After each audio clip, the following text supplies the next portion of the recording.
If you are now watching this part 4 of my series at Carriqui in San Antonio, you are probably subscribed, so thank you for being a follower. Carriqui is a lovely homage to a local watering hole which stood for 130 years.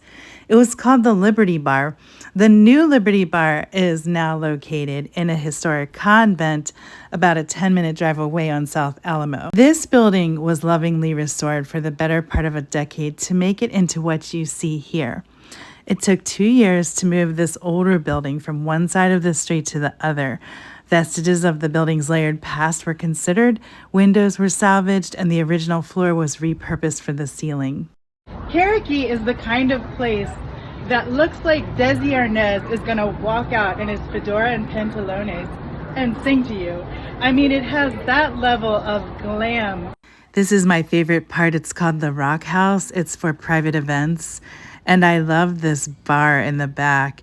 It's like an inner sanctum. This Pearl District, South Texas dining gem gives a perfect, welcoming ambiance in which to share a fine barbecue meal in. If you missed parts 1 through 3, be sure to go back and learn about the dining experience.